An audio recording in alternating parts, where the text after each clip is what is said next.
ഉണ്ടായിരിക്കട്ടെ. പരിശുദ്ധ പരമദിവ്യ കാരുണ്യത്തിന് നേരവും ആരാധനയും സ്തുതിയും പുകഴ്ചയും ഉണ്ടായിരിക്കട്ടെ. പരിശുദ്ധ പരമദിവ്യ കാരുണ്യത്തിന് നേരവും ആരാധനയും സ്തുതിയും പുകഴ്ചയും ഉണ്ടായിരിക്കട്ടെ. ഇരിക്കുക. എൻ്റെ പ്രിയപ്പെട്ടവരെ,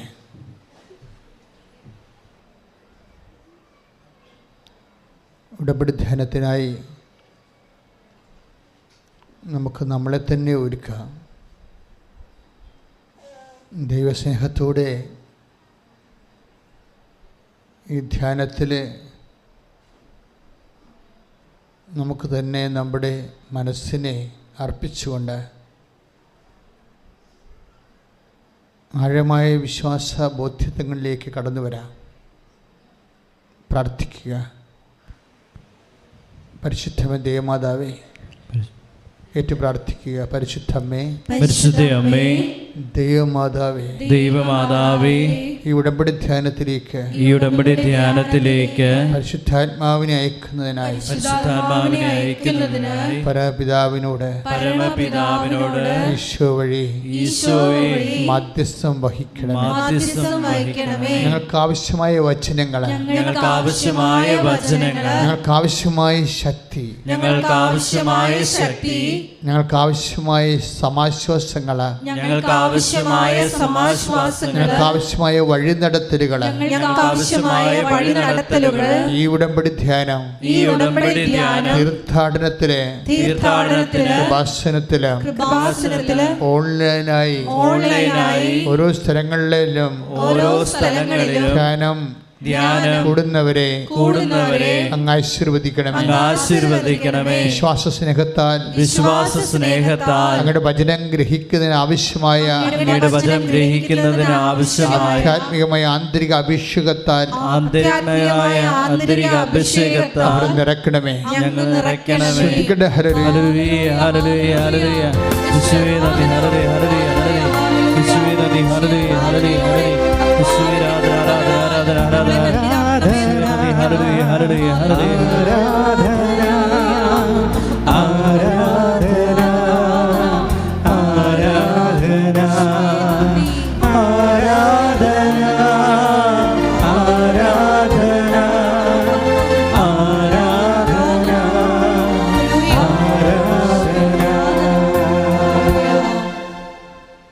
പ്രിയമുള്ളവരെ, ഓരോ ദിവസങ്ങളിലുള്ള ഉടമ്പടി ധ്യാനം കൂടുമ്പോൾ നമുക്ക് പുതിയ പുതിയ കാഴ്ചകളും അറിവുകളുമാണ് ദൈവം തരുന്നത്. നമുക്ക് സാക്ഷ്യങ്ങളൊക്കെ പറയുമ്പോൾ ആൾക്കാർ almost all epoch of the life, ജീവിതത്തിൻ്റെ എല്ലാ മണ്ഡലങ്ങളിലുമുള്ള ആൾക്കാർ ജീവിതത്തിൻ്റെ എല്ലാ ആവശ്യങ്ങളുടെ മേലും ആൾക്കാർ ദൈവികമായ ഇടപെടൽ ലഭിച്ചിട്ട് ജനങ്ങൾ സാക്ഷ്യം പറയുമ്പോൾ നിങ്ങൾ ഓർക്കും, ഇതൊക്കെ ഒരു ദൈവാനുഗ്രഹമാണല്ലോ, പ്രത്യേക ദൈവാനുഗ്രഹമാണ്. ആൾക്കാർ വിസ്മയം പ്രാപിക്കും. പക്ഷേ അതൊന്നുമല്ല കാര്യം. ഇതൊക്കെ ദൈവം നമുക്ക് നൽകിയിട്ടുള്ള വാഗ്ദാനത്തിൻ്റെ ആ നിറവേറ്റങ്ങളാണ് കാണിക്കുന്നത്. സ്വാഭാവികമാണ്. അസ്വാഭാവികമായി ഒന്നും കൃപാസനത്തിൽ സംഭവിക്കണില്ല. ഉടമ്പടി എന്ന വലിയ ദൈവികമായ പദ്ധതിയിലൂടെ ഒരു മനുഷ്യൻ സത്യസന്ധമായിട്ട് കടന്നു പോകുമ്പോൾ സ്വാഭാവികമായി സംഭവിക്കുന്ന ദൈവികമായ വാഗ്ദാനങ്ങൾ നിറവേറ്റ ഒരു അത്ഭുതമല്ല, അതൊരു അടയാളമാണ്. അത്ഭുതത്തെക്കാൾ ശക്തമാണ് അടയാളം.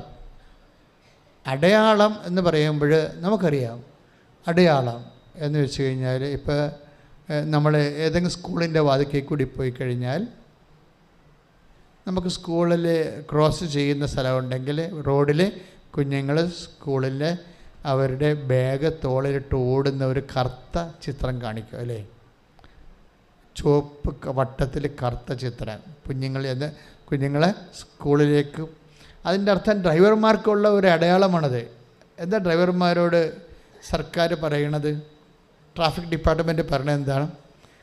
സ്ലോ ഡൗൺ ചെയ്യണം, ഇവിടെ ഒരു സ്കൂളുണ്ട്, കുഞ്ഞുങ്ങൾ പഠിക്കുന്നതാണ്, അതുങ്ങളുടെ ജീവിതം സംരക്ഷിക്കണം. അടയാളമാണ് അപ്പോൾ അത് സ്കൂളല്ല, അവിടെ റോഡെ കൊണ്ടൊന്നും സ്കൂളാരും വെച്ചിട്ടില്ല, അടയാളം വെച്ചിട്ടുണ്ട്. ഓരോ അത്ഭുതങ്ങളും ഒരടയാളമാണ്. എന്താണ്? നിനക്ക് ജോലി കിട്ടിയതൊന്നും അല്ല പ്രശ്നം. അത് വാഗ്ദാനത്തിൻ്റെ ഭാഗമായ ദൈവം നൽകിയ നിറവേറ്റമാണ്. മറിച്ച് എന്താണ്? ആ അടയാളത്തിൻ്റെ പിന്നിൽ ഒരു ദൈവമുണ്ട്. നിന്നെ സ്നേഹിക്കുകയും സന്ധിക്കുകയും സമാധാനിപ്പിക്കുകയും സമാശ്വസിപ്പിക്കുകയും നിൻ്റെ കൂടെ നടക്കുകയും ചെയ്യുന്ന ദൈവം കൈയടിച്ച് കർത്താവിനെ ചുടലി ഒരു സാക്ഷ്യം പറഞ്ഞു.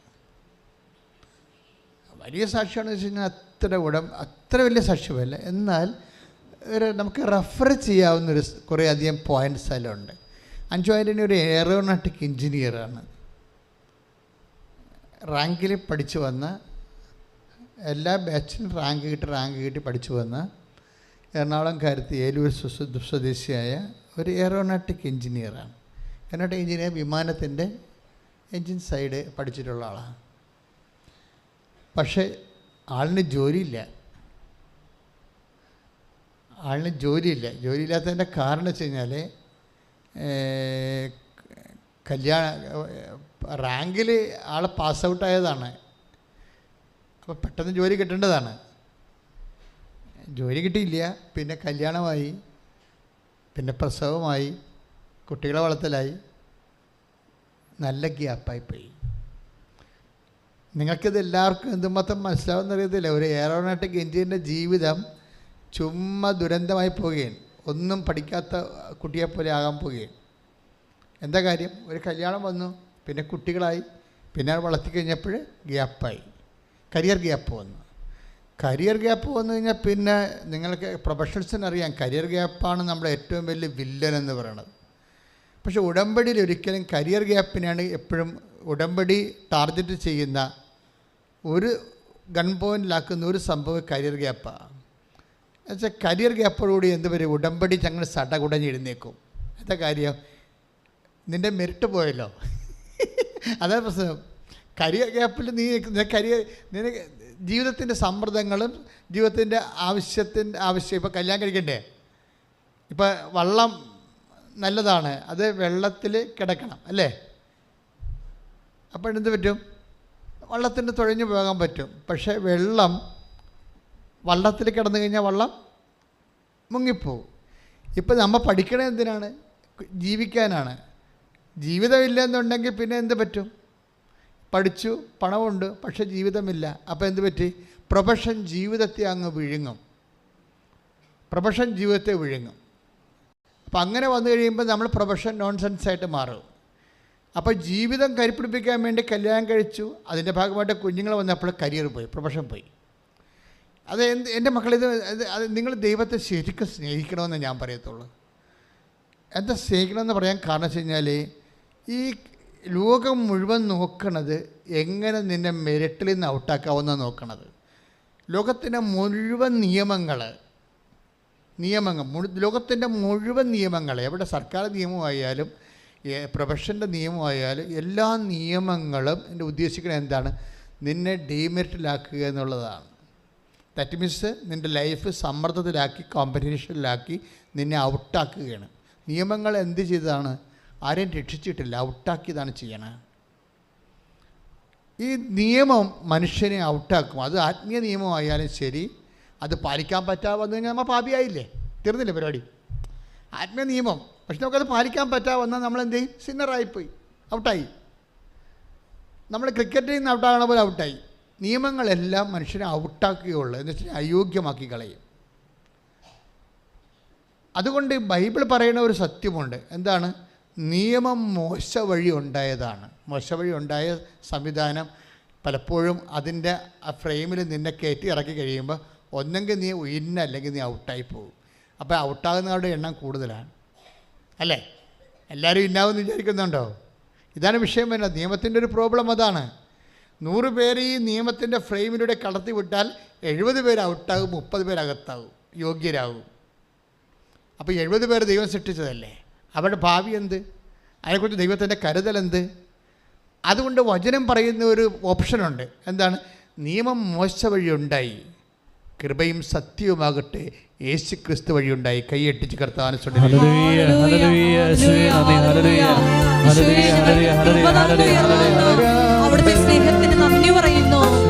നിയമം മോശ വഴി ഉണ്ടായി. യോഹന്നാൻ 1:17. എന്തുകൊണ്ടെന്നാൽ നിയമം മോശ വഴി നൽകപ്പെട്ടു. പറഞ്ഞേ, എന്തുകൊണ്ടെന്നാൽ നിയമം മോശ വഴി നൽകപ്പെട്ടു. കൃപയും സത്യവുമാകട്ടെ യേശുക്രിസ്തു വഴി ഉണ്ടായി. അപ്പൊ മോശ വഴി നൽകപ്പെട്ട നിയമത്തിലൂടെ ആ നിയമം തന്നെ ഈ നിയമജ്ഞന്മാരും ഫരിസേയന്മാരും ചെന്നിട്ട് ആ നിയമത്തെ അവർ പിന്നെയും സങ്കീർണമാക്കുകയാണ് ചെയ്തത്. യേശുക്രിസ്തുവിൻ്റെ കാലത്ത് എപ്പോഴും ഫൈറ്റിംഗ് ഉണ്ടാവും അല്ല, എല്ലാ ദിവസങ്ങളിലും തന്നെ ആരെങ്കിലും ഒരു പ്രതിയോഗിയും യേശുവായിട്ട് ഫൈറ്റ് നടത്തുന്നത് കാണാം. കാര്യം ഈ കർത്താവിൽ കുറ്റം ആരോപിക്കാൻ വേണ്ടി ഒരു നിഴല് പോലെ ഇവരിങ്ങനെ തൂങ്ങിക്കെട്ടി പുറകെ നടക്കുന്ന ആൾക്കാരെ കാണാം. അവസാനം വരെ ഉണ്ടത്. കാര്യം ഇവർ നിയമങ്ങൾ സങ്കീർണമാക്കിയിട്ട് ഭൂരിഭാഗം മനുഷ്യരെ സമൂഹത്തിൻ്റെ പിന്നാമ്പുറങ്ങളും പുറംപോക്കിനും കളഞ്ഞ ആൾക്കാരാണ്. എന്താ കാര്യം? നിയമം സങ്കീർണമാക്കുന്ന അനുസരിച്ച് കൊണ്ട് ഇപ്പം സാബത്തിൽ ഒരു നിയമമുണ്ട് അല്ലേ? നിയമത്തിൻ്റെ ഒരു ഭാഗമാണ് സാബത്ത് കർത്താവിൻ്റെ ദിവസം പരിശുദ്ധമായി ആചരിക്കണം. അതൊരു നിയമമാണ്. It's okay. ആ നിയമത്തിൻ്റെ പെരുക്കങ്ങൾ എന്തുമാത്രം വന്നെന്നറിയാം? 3850 പെരുക്കങ്ങൾ വന്നതിൻ്റെ ആ നിയമം വ്യാഖ്യാനിക്കാൻ വേണ്ടി നിയമജനുണ്ടാക്കിയതാണ്. അതിൻ്റെ ഉള്ളിലാണ് ഒരു സാബത്തിൽ ചെറിയ നമ്മൾ ബൈബിൾ വ്യാഖ്യാന പുസ്തകം വായിക്കുമ്പോൾ രസകരമായ ഒരു സംഭവം വിവരിക്കുന്നത് റബ്ബിയുടെ പുസ്തകത്തിൽ. അതായത് ഒരുത്തൻ്റെ ചെരുപ്പ് സൂര്യാസ്തമയം വരെയാണല്ലോ ഈ സാബത്ത് നിലനിൽക്കുന്നത്. ഇപ്പോൾ സൂര്യാസ്തമയത്തിന് മുമ്പ് നടന്നു പോകുന്ന സമയത്ത് ഒരുത്തൻ്റെ ചെരുപ്പ് വള്ളി പൊട്ടിപ്പോയി. അപ്പം അതിനകത്ത് വള്ളി പൊട്ടിപ്പോയാൽ എന്ത് ചെയ്യണമെന്ന് മോസസ് പറഞ്ഞിട്ടില്ല. മനസ്സിലായില്ലേ? യാത്രക്കാരൻ്റെ ചെരുപ്പിൻ്റെ വള്ളി പൊട്ടിപ്പോയാൽ സാബത്താണെങ്കിൽ എന്ത് ചെയ്യണമെന്ന് മോസസ് പറഞ്ഞിട്ടില്ല. പക്ഷേ ലേവ്യ പുസ്തകത്തിൽ ചുമടെടുക്കരുതെന്ന് പറഞ്ഞിട്ടുണ്ട്. അതാണ് ആ നിയമത്തിൻ്റെ സങ്കീർണത പറഞ്ഞത് അങ്ങനെയാണ്. പെരുക്കം വരുന്നത് അങ്ങനെ ചുമടെടുക്കരുതെന്ന് പറഞ്ഞിട്ടുണ്ട്, ഭാരമുള്ള ജോലികൾ. അപ്പോൾ വള്ളി പൊട്ടിയ ചെരുപ്പ് നമുക്ക് ഉപേക്ഷിക്കാൻ പറ്റുമോ? അതെടുത്താൽ ചുമടായി പോകത്തില്ലേ? അപ്പോൾ അത് പാപമായി പോകത്തില്ലേ? അപ്പോൾ അതുകൊണ്ട് എന്ത് പറയും, യഹൂദന്മാരെന്ത് ചെയ്യും? വള്ളി പൊട്ടിയാൽ ആ അസ്തമിക്കണ വരെ ആ ചെരുപ്പ് വള്ളി പൊട്ടിയ ചെരുപ്പിൻ്റെ അടുത്ത് നിൽക്കും. അത് ഒരു മനുഷ്യൻ്റെ ഭാരം തന്നെ, ജീവിതഭാരം തന്നെ കണ്ടില്ലേ? നിങ്ങളാണെങ്കിൽ കൃപാസനത്തെ വെച്ച് വള്ളി പൊട്ടിക്കാൻ മിക്കവാറും ആൾക്ക്, ഞങ്ങളിവിടെ 10-15 ചെരുപ്പൊക്കെ എല്ലാ ദിവസവും കെട്ടിക്കൊണ്ടുപോയി അവിടെ ഞങ്ങളുടെ അവിടെ ഒരു ഇതെല്ലാം കൂട്ടിയിടുന്ന സ്ഥലമുണ്ട്, അവിടെ കൊണ്ടുപോയിടും. കാര്യം വെച്ച് കഴിഞ്ഞാൽ പല ആൾക്കാരുടെയും പരിപാടി എന്നറിയാമോ? ചിലരുടെ ചെരുപ്പ് മാറിപ്പോകും. ചില ആൾക്കാർ പഴയ ചെരുപ്പാണ് ഇവിടെ വരുമ്പോൾ അത് ഉപേക്ഷിച്ചിട്ടും പോകും. അത് ചിലപ്പോൾ നടന്നു, ഞങ്ങൾ പറയണില്ല വേറെ ചെരുപ്പ് മാറിയിട്ടുണ്ട് പോകുമെന്ന് പറയത്തില്ല. ഉടമ്പടി ധ്യാനകേന്ദ്രത്തിൽ വന്നിട്ട് ആരെങ്കിലും പുതിയ വേറെ ആൾക്കാർ നല്ല ചെരുപ്പ് അല്ലെങ്കിൽ പിന്നെ കക്കാൻ വേണ്ടി മാത്രമല്ല, അപ്പോൾ അവരെക്കുറിച്ച് നമുക്ക് പറയേണ്ട കാര്യമില്ല. പക്ഷേ അതേസമയം തന്നെ ഒത്തിരി ചെരുപ്പുകൾ ഇവിടെ വരുന്നുണ്ട്. ബാക്കി നിങ്ങൾ പോയി കഴിയുമ്പോൾ 5 മണിയാകുമ്പോൾ നോക്കിയാൽ മനസ്സിലാവും. കുറേ ചെരുപ്പുകൾ ഇങ്ങനെ രാത്രി 9 മണിക്ക് ക്ലീൻ ചെയ്യുന്ന ആൾക്കാർ ചാക്കലിക്കട്ടിക്കൊണ്ട് മരച്ചൂട്ടിയിടും. അപ്പുറത്തൊരു സ്ഥലമുണ്ട് അവിടെ. എന്താ സംഭവം എന്ന് വെച്ച് കഴിഞ്ഞാൽ എപ്പോഴും നമ്മൾ ശ്രദ്ധിക്കേണ്ടത് ഇത് ഒരു വിഷയമാണ് ഞാൻ പറഞ്ഞത്. അതെന്താ സംഭവം വെച്ച് കഴിഞ്ഞാൽ ഇതുപോലെ ജീവിതം സങ്കീർണമാക്കുമ്പോൾ അത് പാലിക്കാൻ പറ്റാത്തവരുടെ എണ്ണം കൂടിക്കൂടി വരും. നമ്മുടെ സബ്ജക്റ്റ് എന്താണ്? മെറിറ്റില്ലാത്ത ആൾക്കാരുടെ എണ്ണം സമൂഹത്തിൽ പാലിക്കാൻ പറ്റാതെ വരുമ്പോൾ നിയമം സങ്കീർണമാകുന്നതോടുകൂടി എന്ത് പറ്റും? നിയമം ടൈറ്റായി കഴിഞ്ഞാൽ ആനുകൂല്യം അർഹിക്കാത്ത ആൾക്കാരുടെ എണ്ണവും അവകാശികളുടെ എണ്ണമൊക്കെ കുറഞ്ഞു വരും. അവകാശികളുടെ എണ്ണം കുറഞ്ഞു വരും. ബാക്കി അപ്പോൾ കുറഞ്ഞു വരുമ്പോഴും അതേസമയം തന്നെ അവകാശികളുടെ എണ്ണം എന്ന് വെച്ച് കഴിഞ്ഞാൽ അവകാശം പ്രാപിക്കാത്തവരുടെ എണ്ണം കൂടിക്കൂടി വരും. യോഗ്യതയില്ലാത്തവരുടെ എണ്ണം കൂടിക്കൂടി വരും. ഇത് സമൂഹത്തിൻ്റെ ഒരു പ്രത്യേകമായ ഒരു ജീവിത ദുരന്തമാണ്. അതായത് ഈ നിയമം സങ്കീർണമാകുകയും അതുപോലെ തന്നെ അത് അവകാശം പ്രാപിക്കാൻ കഴിവില്ലാത്തവരുടെ എണ്ണം കൂടി വരികയും ചെയ്യുമ്പോൾ അവരെന്ത് ചെയ്യും? അവർ നിസ്സഹായരായി പോകും. അപ്പോഴീ നിസ്സഹായരായ ജനം ദൈവത്തിൻ്റെ ഒരു ടാർഗറ്റാണ് എപ്പോഴും. അവിടുത്തെ ജനം നിസ്സഹായരും പരിഭ്രാന്തരുമാണെന്ന് പറഞ്ഞിട്ട് യേശു അപ്പം വർദ്ധിപ്പിക്കാനുള്ള ഒരു സാഹചര്യത്തെക്കുറിച്ച് പറയുമ്പോൾ അപ്പം വർദ്ധിപ്പിക്കാനുള്ള അവൻ ജനക്കൂട്ടത്തെ കണ്ടു.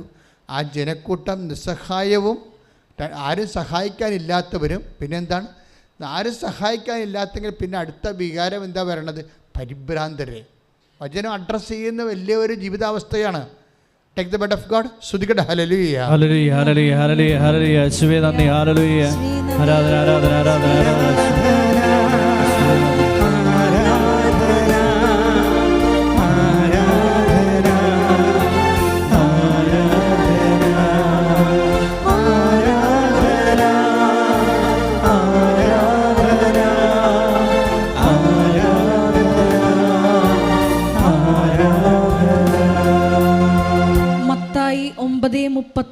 മത്തായിയുടെ സുവിശേഷം 9:36. ജനക്കൂട്ടത്തെ കണ്ടപ്പോൾ, പറഞ്ഞ ജനക്കൂട്ടത്തെ കണ്ടപ്പോൾ യേശുവിന് അവരുടെ മേൽ അനുകമ്പ തോന്നി. അവർ ഇടയനില്ലാത്ത ആടുകളെ പോലെ പരിഭ്രാന്തരും നിസ്സഹായരുമായിരുന്നു. അപ്പോൾ രണ്ട് കാര്യങ്ങളാണ് സംഭവിക്കുന്നത്. അതായത് ദൈവത്തിന് തോന്നുന്ന പ്രഥമ വികാരം എന്താണ്? അനുകമ്പയാണ്. ദാറ്റ് മീൻസ് കരുണ, അനുകമ്പയാണ്. കരുണ എന്ന് പറയുമ്പോൾ തന്നെ ഓർക്കുക, നമുക്ക് മെരിട്ടില്ലെന്ന് ഓർക്കുക. നമ്മുടെ മെരിട്ട് പോവുകയാണ്. ഇപ്പോൾ എയറോനോട്ടിക് എഞ്ചിനീയറിൻ്റെ പ്രശ്നം എന്താണ്? അവളുടെ കരുണയാണ് ആവശ്യം അല്ല. നമ്മൾ പണ്ട് അഞ്ജു ആൻ്റണിയുടെ പ്രശ്നം എന്താണ്? മേലൂർ. എന്താ അവരുടെ പ്രശ്നം? അവർക്ക് കരുണയാണ് ആവശ്യം. കാര്യം അവരുടെ റാങ്കിൽ കയറി വന്നതാണ്.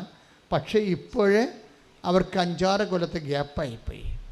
കുഞ്ഞുങ്ങളെ പ്രസവിച്ച വിഷയം അവിടെ കൊണ്ട് തീരണില്ലല്ല. ആ കുഞ്ഞുങ്ങൾക്ക് വലിയ രോഗം വന്നാൽ പിന്നെ അതുങ്ങളെ കൂടെ ആശുപത്രിയിലായി. പിന്നെ എന്തെല്ലാം പുലിവാലുകളാണ്. ഓരോരുത്തരുമൊക്കെ കുഞ്ഞുങ്ങളെ വളർത്തി നിങ്ങളൊക്കെ കുഞ്ഞുങ്ങളാകുന്നവരെ അപ്പനും അമ്മയും എന്താ ചെയ്തതെന്നൊക്കെ മനസ്സിലാകത്തില്ലല്ലേ.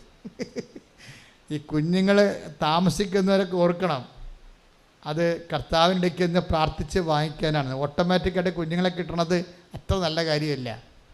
ഓട്ടോമാറ്റിക്കായിട്ട് കുഞ്ഞുങ്ങളെ കിട്ടുന്നത് സ്വാഭാവികമായി കല്യാണം കഴിച്ചു കുഞ്ഞുങ്ങളായെന്നൊക്കെ പറയണത് അത്ര നല്ല കാര്യമല്ല. എന്താ കാര്യം? അത് നിൻ്റെ ഭർത്താവിൻ്റെക്ക് നിന്ന് മേടിച്ചതാണ്, അല്ലെങ്കിൽ ഭാര്യയ്ക്ക് നിന്ന് വാങ്ങിച്ചതാണ്. ദൈവത്തിൻ്റെ ഇടയ്ക്ക് മേടിക്കണമെങ്കിൽ തീർച്ചയായിട്ടും താമസിച്ച് മേടിക്കണം, പ്രാർത്ഥിച്ച് മേടിക്കണം. മനസ്സിലായില്ലേ? ഒരു വിഷയം അങ്ങനെയാണല്ലോ. അതായത് ഇൻ കേസ് അപ്പോൾ നിങ്ങൾ ഓർക്കും, അച്ഛാ അതെന്താ ഇങ്ങനെ പറയണമെന്ന്. ഇനിയിപ്പോൾ നിങ്ങൾ സ്വാഭാവികമായിട്ട് പ്രഗ്നൻ്റ് ആയതാണെങ്കിൽ പോലും എൻ്റെ മകനെ മകളെ ഇത് സ്വാഭാവിക നടപടി ആണെങ്കിൽ സ്വാഭാവികമായി നിങ്ങളിപ്പോഴും ആനിമൽ കിങ്ഡത്തിലാണ്. പല കിങ്ഡമില്ലേ? പ്ലാന്റിൻ്റെ കിങ്ഡമുണ്ട്, പിന്നെ ഹ്യൂമൻ കിങ്ഡമുണ്ട്, പിന്നെ ആനിമൽ കിങ്ഡമുണ്ട്. ആനിമൽ കിങ്ഡത്തിലെല്ലാം സ്വാഭാവികമായി ഡെലിവറി നടക്കുന്നു. പക്ഷേ നമ്മളൊരു ദൈവത്തിൻ്റെ മൈതലായി കഴിയുമ്പോൾ എന്ത് നമുക്ക് കിട്ടുന്ന അനുഗ്രഹമായാലും അത് പ്രാർത്ഥിച്ച് വാങ്ങിക്കാൻ പഠിക്കണം. അതിനൊരു അഭിഷേകം വേണം. അല്ലെങ്കിൽ ഇതിലൊന്നും ദൈവത്തെ ഓർക്കത്തില്ല. ദൈവത്തെ ഓർക്കാത്തൊരു വിഷയമേ. ഒരാൾ ദൈവമായിട്ട് എന്തുമാതിരി, ഇന്നിപ്പോൾ ഞാൻ കൊച്ചനോട് നമ്മുടെ പ്രഭുച്ചനോട് അതിനെക്കുറിച്ച് സംസാരിക്കുകയായിരുന്നു. അതാ ജോമോളാണെന്ന് ഓർക്കില്ല, ഇന്നത്തെ സ്ട്രോക്ക് അതായിരുന്നു. അതായത് നമ്മളെപ്പോഴും നമ്മൾ ശ്രദ്ധിക്കേണ്ടത്, നമ്മൾക്ക് ഒരു ഇടക്കും തലക്കൊക്കെ നമ്മൾ ദൈവത്തെ ചുമ്മാ ഓർക്കണം. അങ്ങനെ ഓർക്കുന്ന ഒരാളാണ് നീയെങ്കിൽ നീ ദൈവ പൈതലാണ്. ചുമ്മാ വെറുതെ ഇരിക്കുന്ന സമയത്തൊക്കെ ദൈവത്തെക്കുറിച്ച് ഓട്ടോമാറ്റിക്കായിട്ട് ഓർക്കണം. ദൈവത്തെ ഓർക്കുകയും അപ്പോൾ ഹൃദയത്തിൽ മധുരം തുളുമ്പുകയും ഒക്കെ ചെയ്യണം. ദൈവത്തിൻ്റെ പരിപാലനം ഓർത്തുകൊണ്ടും. അല്ലാതെ ഒരു ഇഷ്യൂ ഉണ്ടായി, ഞങ്ങൾ ഇന്ന് ബ്രേക്ക്ഫാസ്റ്റിന് ഇരിക്കുമ്പോൾ പറഞ്ഞതാണത്. ഒരു ഇഷ്യൂ ഉണ്ടായി, മകൾ കണ്ടവൻ്റെ പുറകെ പോയപ്പോൾ അയ്യോ എന്നും പറഞ്ഞ് കാലിയെ കെട്ടിക്ക് വീണ് അമ്മ ദൈവത്തെ ഓർക്കണത്. മണ്ടത്തരം, തീർന്നില്ല പരിപാടി. ദൈവത്തെ നീ നിരന്തരം ഓർത്ത് ജീവിക്കുന്നതാണ് നിനക്ക് വേണ്ടിയല്ല, ദൈവത്തിന് വേണ്ടി. നീ ദൈവത്തെ ഓർക്കത്തില്ലെന്ന് ഞാൻ പറയത്തില്ല, പക്ഷേ ആ ഓർക്കണ ഓർമ്മ മുഴുവൻ നിൻ്റെ കാര്യത്തിന് വേണ്ടിയാണ്. അപ്പോൾ നീ ദൈവവേദനല്ല, നിൻ്റെ റിലേറ്റീവ് നീ തന്നെയായിരിക്കും. അവിടെ ദൈവത്തിന് വേറെ ചാൻസ് ഒന്നുമില്ല. ദൈവത്തെ ഒന്നിനും വേണ്ടിയല്ല അത് ഓർക്കുന്നവരുണ്ടെങ്കിൽ ഒന്ന് കൈവെക്കും. സത്യമേ പറയാവൂ, തബല കൈവെട്ടിക്കളയും. ദൈവത്തെ ഒന്നിനും വേണ്ടിയല്ലാതെ ദൈവത്തിന് വേണ്ടി മാത്രം ഓർക്കുന്നവരുണ്ടെങ്കിൽ സത്യസന്ധമായിട്ട് ഒന്ന് കൈവെക്കിക്കേ. സീറോയാണ്. ഇത്രയേ ഉള്ളൂ. This is our spirituality. ദൈവത്തെ ഒന്നിനും വേണ്ടിയല്ലാതെ. അപ്പം ദൈവത്തെ നമ്മൾ ഓർക്കണത് എന്തിനു വേണ്ടിയാണ്? അതെന്താണ്? നമ്മളുടെ എന്തെങ്കിലും കാര്യസാധ്യത്തിന് വേണ്ടി മാത്രമാണ്. ഇതാണ് ഭയങ്കരമായ ഒരു പോവർട്ടി, സ്പിരിച്വൽ പോവർട്ടി, ആധ്യാത്മിക ദാരിദ്ര്യം ഒന്ന് പ്രാർത്ഥിച്ച്. കർത്താവായ ദൈവമേ, കർത്താവായ ദൈവമേ, ദൈവത്തെ ദൈവത്തിന് വേണ്ടി ഓർക്കുന്ന, ദൈവത്തെ ദൈവത്തിന് വേണ്ടി ഓർക്കുന്ന ധനികരായ ദൈവ പൈതലായി ഞങ്ങളെ അഭിഷേകം ചെയ്യണം. ഞങ്ങളെ അഭിഷേകം ഹല്ലേലൂയ, ഹല്ലേലൂയ, ഹല്ലേലൂയ. ആരാധന, ആരാധന, ആരാധന, ആരാധന, ആരാധന. അവരുടെ സാക്ഷ്യങ്ങളിലേക്ക് വരികയാണ്. അവർക്ക് ഒരു 6ാമത്തെ വർഷം ഒരു ഇൻ്റർവ്യൂവിന് വിളിച്ചു. നമുക്കറിയാമല്ലോ, ഇത് അധികം ജോലി സാധ്യതയുള്ള ഒരു കുറച്ച്. ഇപ്പം ലോറിയുടെ ഒരു എൻജിനീയർ ആണെങ്കിൽ സ്വാഭാവികമായിട്ട് ലോറികൾ ലക്ഷക്കണക്കിന് ഇന്ത്യയിലുണ്ട്. വിമാനങ്ങൾ ലക്ഷക്കണക്കിന് ഇന്ത്യയിലില്ലല്ലോ. അതുകൊണ്ട് എയറോനോട്ടിക് എൻജിനീയർ ആകുമ്പോൾ സ്വാഭാവികമായിട്ടും ജോലി സാധ്യത കുറവാണ്. അപ്പം അതിൻ്റെ ഗ്യാപ്പുമായി പിന്നെ ടച്ച് വിട്ടുപോയി. അതിൻ്റെ കാര്യം നമുക്കറിയാം. ടച്ച് വിട്ടു പോകണമെന്ന് പറഞ്ഞാൽ നിസ്സാര കാര്യമല്ല. ഗ്യാപ്പോ എന്ന് പറയുമ്പോൾ എന്തുകൊണ്ടാണ് ഗ്യാപ്പോ എന്ന ആൾക്കാർ എടുക്കാത്തതെന്ന് വെച്ച് കഴിഞ്ഞാൽ, ഇപ്പം നേഴ്സാണ്, ഗ്യാപ്പുണ്ട് 5 കൊല്ലത്തെ. എന്തുകൊണ്ടാണ് ആശുപത്രിക്കാർ എടുക്കാത്തത്? ടച്ച് വിട്ടു പോയത് കൊണ്ടാണ്. ഇപ്പം ഞാൻ സംസ്കൃതം പഠിച്ച ആളാണ്, ഗ്രീക്കും പഠിച്ചിട്ടുണ്ട്, ലാറ്റിനും പഠിച്ചിട്ടുണ്ട്. എല്ലാം ഓരോ കൊല്ലം ടച്ചിന് പഠിച്ചതാണ്. ഹിന്ദി സ്കൂളിൽ പഠിച്ചതേ ഉള്ളൂ. പക്ഷേ ഈ സാധനമെല്ലാം ടച്ച് വിട്ടു പോയി. എന്നുവെച്ചാൽ ഞാനിപ്പോൾ ഉപയോഗിക്കുന്നത്, എനിക്ക് ലേഖനങ്ങൾ എഴുതുമ്പോൾ ഞാനിപ്പോൾ അന്ന് മുതൽ അച്ഛനായ കാലം മുതൽ ഇന്ന് വരെ എഴുത്തും വായനയുണ്ട്. അത് കാരണം എഴുത്തും വായന, അപ്പോൾ ഗവേഷണമുണ്ട്, റിസർച്ചുണ്ട്. അതുകൊണ്ട് ലാറ്റിനും അതുപോലെ തന്നെ ഇപ്പോൾ ലാറ്റിനൊക്കെ ഡോക്ടറേറ്റ് എടുത്തിട്ടുള്ള ആൾക്കാരോടൊക്കെ സംശയങ്ങൾ ചോദിച്ച് വെരിഫൈ ചെയ്തൊക്കെ എഴുതണം. എന്നാലും അന്ന് പഠിക്കണ കാലത്തുണ്ടായിരുന്ന സംസ്കൃതത്തിൻ്റെ, ഗ്രീക്കിൻ്റെ, ലാറ്റിൻ്റെ ടച്ച് ഇപ്പോൾ ഇല്ല. ടച്ച് വിട്ട് പോയതാണ്. അതാണ് സംഭവം. അതാണ് ഗ്യാപ്പിൻ്റെ പ്രോബ്ലം. ഉപയോഗിച്ചില്ലെങ്കിൽ ഗ്യാപ്പായി പോകും. പ്രൊഫഷൻസ് എല്ലാം അങ്ങനെയാണ്. അപ്പോൾ ടച്ച് വിട്ട് പോയി കഴിഞ്ഞാൽ സ്വാഭാവികമായിട്ട് പഠിക്കാത്ത പോലെയാണ്. നിസ്സാരമല്ല വിഷയം. അതുകൊണ്ട് അഞ്ജുവിൻ്റെ ഇൻ്റർവ്യൂവിന് 5 തോക്കുകയാണ്. കാര്യം അവരുടെ കൂടെ കോമ്പറ്റ് ചെയ്യിക്കുന്നതിന് 10-50 പേര് എൻജിനീയേഴ്സുണ്ട്. അവരെല്ലാം കോമ്പറ്റീഷൻ 6 സീറ്റേ മറ്റേ ഉള്ളൂ. 50 പേര് വന്നിട്ടുണ്ട്. അതെല്ലാം പുതിയ പിള്ളേരാണ്. ഇടിച്ച് പൊളിച്ച് നല്ല സ്റ്റൈലായിട്ട് നിൽക്കുന്ന ശക്തമായ മെമ്മറിയൊക്കെ ഉള്ള ആൾക്കാരാണ് വന്നിരിക്കുന്നത്. ഇവൾക്കാണെങ്കിൽ ഇവർ പുതിയ ആൾക്കാരെ കണ്ടപ്പോൾ തന്നെ ഇവളുടെ ശ്വാസം പോയി. എന്താ കാര്യം? കിട്ടത്തില്ലെന്ന് ഉറപ്പായി. ഇത്രയും ഗ്യാപ്പുമായി പിന്നെ ആൾ ചിലപ്പോഴും ഫിഗർ ഔട്ടാവും. ഈ പ്രൊഫഷണൽസിന് ഫിഗർ ഭയങ്കരമാണ്. നിങ്ങൾക്കറിയാമല്ലോ, അതൊന്നും ഫിഗറായിട്ട് ഇൻ്റർവ്യൂ ചെയ്യത്തില്ല, പക്ഷേ ഇൻ്റേണൽ അസസ്മെൻറ്റ് ചെയ്യും. അതൊക്കെ നിസ്സാര കാര്യമല്ല. ഫിഗറില്ല, നമ്മുടെ ബോഡി ഷേപ്പ് അവർ ഇൻ്റർവ്യൂവിൽ ആ സാധനം കാണത്തില്ല, പക്ഷേ ഇൻ്റേണൽ അസസ്മെൻറ്റിലുണ്ടാവും. ഇൻ്റേണൽ അസസ്മെൻറ്റിൽ ബോഡി ഷേപ്പ് എല്ലാം പ്രശ്നമാണ്. നിങ്ങളുടെ സൗന്ദര്യം വരെ പ്രശ്നമാണ്. ഡ്രസ് കോഡ്, നിങ്ങളുടെ നടപ്പ് എല്ലാം. അതെല്ലാം ഇംഗ്ലീഷ് മീഡിയം ഒരു പ്രൊഫഷണൽസിനെ നടത്തി പഠിപ്പിക്കത്തില്ലേ അവർ. നമ്മുടെ വാക്കിംഗ് എല്ലാം സ്റ്റൈലാണ്, സ്മാർട്ട് വാക്കിംഗ് അല്ല എന്നുണ്ടെങ്കിൽ നിങ്ങളുടെ കഞ്ഞിയാണെന്നും പറഞ്ഞ് അവർ തട്ടിക്കളയുക. കോർപ്പറേറ്റുകൾ പ്രത്യേകിച്ച്. അപ്പോൾ ഇതെല്ലാം മെറിറ്റിൻ്റെ പ്രോബ്ലമാണ്. മെറിറ്റിൻ്റെ ആധുനിക കാലത്ത് മെറിറ്റെന്ന് പറയുന്നത് വേറെ ലെവലിലേക്ക് പോവുകയാണ്. പണ്ടത്തെ മെറിറ്റല്ല. പലപ്പോഴും മെറിറ്റ് നിസ്സാര കാര്യങ്ങൾ പോലും, നമ്മൾ അവഗണിക്കുന്ന കാര്യങ്ങൾ പോലും മെറിറ്റുകൾ അന്വേഷിക്കുന്ന ആധുനിക ലോകത്തിൻ്റെ മത്സരത്തിൻ്റെ വാതിക്കലാണ് നമ്മൾ ഒരു ഇൻ്റർവ്യൂവിന് ഫേസ് ചെയ്യണത്. ഇവളെല്ലായിടത്തും പൊട്ടിപ്പോയിട്ട് ഇവൾ കരഞ്ഞ്, അവൾ പറഞ്ഞു എനിക്ക് അവിടെ നിന്ന് കരയാൻ തോന്നിയില്ല, എനിക്ക് അവിടെ നിന്ന് കരയാൻ പറ്റിയില്ല, ഞാനൊരു എൻജിനീയർ അല്ലേ, ഞാൻ അവിടെ നിന്ന് കരയാൻ പറ്റി, ഞാനൊരു വാഷ്റൂമിൽ പോയി പൊട്ടിക്കരഞ്ഞെന്ന്. എൻ്റെ ജീവിതം പോയില്ലേ. അതാണ് നമ്മളെ ജീവിതത്തിൽ അടുക്കുമ്പോഴേ കാര്യം മനസ്സിലാകത്തുള്ളൂ.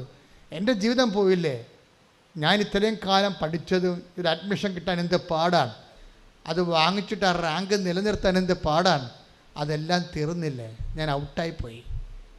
അപ്പോഴെനിക്കവിടെ നിന്ന് പൊട്ടിക്കരയാൻ എനിക്ക് കരച്ചിൽ വന്നു. പക്ഷേ ഞാൻ അവിടെ നിന്ന് ഓടി വാഷ്റൂമിൽ പോയി ബാത്റൂമിൻ്റെ കതകടച്ചിട്ട് പൊട്ടിക്കരഞ്ഞെന്ന്. പിന്നെ തളർന്ന് വീട്ടിലോട്ട് പോയി. അപ്പോൾ എൻ്റെ മനസ്സിൽ പറഞ്ഞ് ആകപ്പാടെയുള്ള ആസ്തി ഇനി ഉടമ്പടി മാത്രമെന്ന്. അമ്മയോട് ഞാൻ പറഞ്ഞു, അമ്മേ ഞാൻ തീർന്നു, ഇനി എനിക്ക് ഉടമ്പടി മാത്രമേ ഉള്ളൂ, ആ ഒരു ഉറപ്പ് മാത്രമേ ഉള്ളൂ, ബാക്കിയെല്ലാം അമ്മ. പക്ഷേ റിസൾട്ട് വന്നപ്പോൾ അഞ്ജുവിന് ജോലി കിട്ടി. Praise the Lord. അതാണ് സംഭവം. അതാണ് ഞാൻ നിങ്ങളോട് നോട്ട് ബൈ മെറിറ്റ് എന്ന് പറയുമ്പോൾ എന്നാ സംഭവം എന്ന് വിചാരിക്കും. അതായത് എല്ലാം തളർന്ന് എല്ലാ മെറിറ്റും പോകുമ്പോഴും ഇങ്ങനെ ജ്വലിച്ച് നിൽക്കുന്നൊരു സംഭവമാണ് ഉടമ്പടി. എന്താണത്? അത് വർക്ക് ചെയ്യണത് എന്താണ്? നിങ്ങളുടെ യോഗ്യത കൊണ്ടല്ല, കർത്താവിൻ്റെ കൃപ കൊണ്ട്. ഒന്ന് പറഞ്ഞേ, എൻ്റെ യോഗ്യത കൊണ്ടല്ല, എന്റെ യോഗ്യത കൊണ്ടല്ല, കർത്താവിൻ്റെ കൃപ, കർത്താവിന്റെ കൃപ, കർത്താവിൻ്റെ കൃപ കൊണ്ട്, കർത്താവിന്റെ കൃപ കൊണ്ട്. അഞ്ചു ആ ജോലി വാങ്ങിക്കുന്ന മുമ്പ് വന്ന് സാക്ഷ്യം പറഞ്ഞിട്ടാണ് പോണത്. നിങ്ങളൊന്ന് ചിന്തിച്ച് നോക്കിയേ.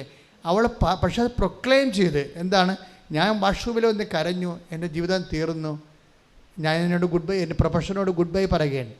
ഇനി എന്നെ തിരിച്ചു വിളിക്കുന്നുണ്ടെങ്കിൽ അത് ഉടമ്പടി കൊണ്ടായിരിക്കും, അത് അമ്മയായിരിക്കും എന്നെ തിരിച്ചു വിളിക്കണമെന്ന്. എൻ്റെ ദൈവപൈതലേ, അതാണ് ഉടമ്പടി വർക്ക് ചെയ്യുന്നതിൻ്റെ റെലമെന്ന് പറയുന്നത്. വീണ്ടും ഈ ആഴ്ചയിൽ കേട്ട ഇതെല്ലാം ജോലി സാക്ഷ്യങ്ങളാണ്.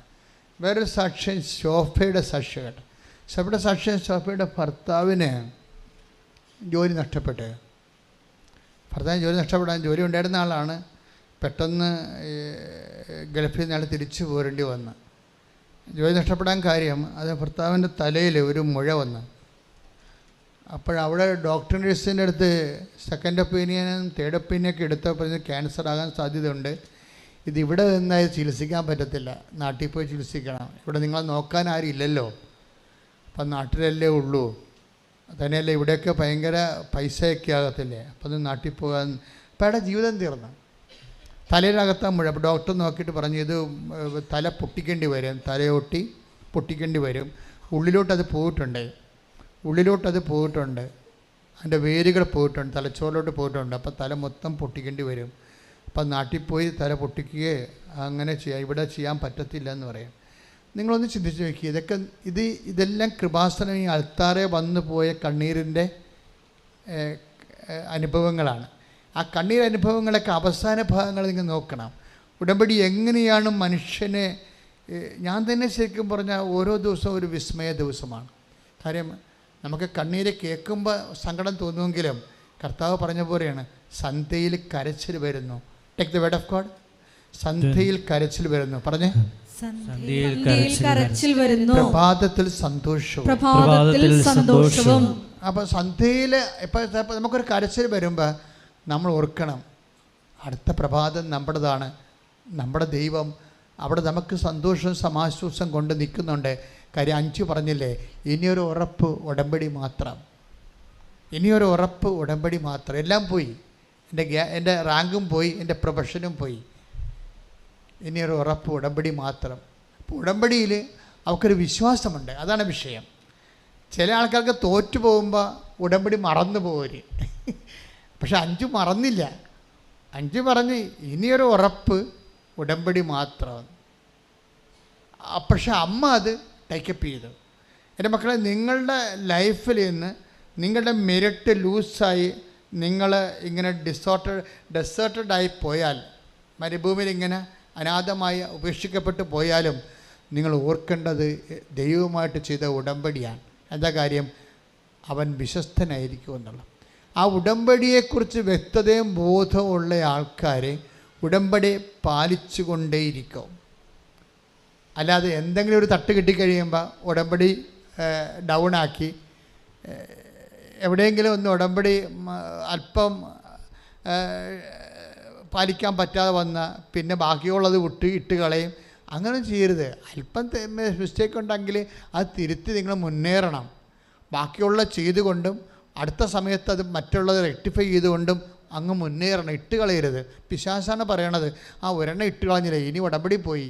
ഇത് നൊവേനെ പോലെ ചില ആൾക്കാർ പറയും, നൊവേന 6 കൂടി 7ാമത്തെ കൂടാവത്തില്ല, ഇനിയിപ്പോൾ പോയില്ലേ, ഇനി നിർത്തിയേക്കാം, അല്ലെ പിന്നെ ഒന്നൊന്ന് കൂടണ്ടേ.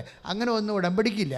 ഉടമ്പടി സിമ്പിളായിട്ട് ഉള്ള വിഷയം എന്ന് പറഞ്ഞാൽ, നിനക്കിപ്പോൾ തെറ്റിപ്പോയി, നീ തെറ്റിപ്പോയെങ്കിൽ നീ മുട്ട് കുത്തി കണ്ണീരോടെ പറഞ്ഞ, കർത്താവേ എനിക്ക് തെറ്റിപ്പോയി, അതുകൊണ്ട് ഞാൻ ഇത് വീണ്ടും അങ്ങയോടുള്ള ഉടമ്പടിയിൽ കാര്യം ദൈവം നിലനിൽക്കുന്നുണ്ടല്ലോ. ദൈവം നിൻ്റെ ഉടമ്പടി തന്നെ ഇപ്പോഴും ഉണ്ട്, ദൈവം ഇട്ടു പോയിട്ടില്ല.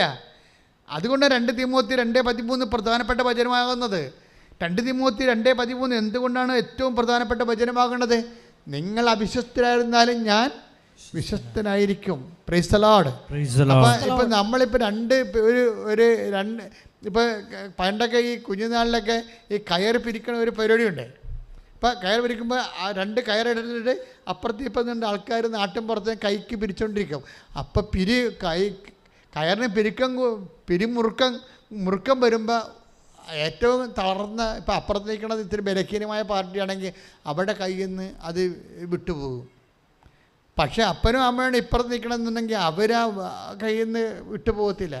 ഉടമ്പടി ഇങ്ങനെ, ഉടമ്പടി രണ്ടുപേരുടെ കയ്യിൽ നിന്ന് ഒരിക്കലും വിട്ടുപോകത്തില്ല. നിൻ്റെ കയ്യിൽ നിന്ന് വിട്ടുപോയാലും ദൈവത്തിൻ്റെ കയ്യിൽ നിൻ്റെ ഉടമ്പടിയുടെ ഒരറ്റം ഉണ്ടാകും. അപ്പോൾ പിന്നെ നീ എന്താണ്, വിട്ടുപോയ ഉടമ്പടി നീ എടുത്താൽ പോരെ?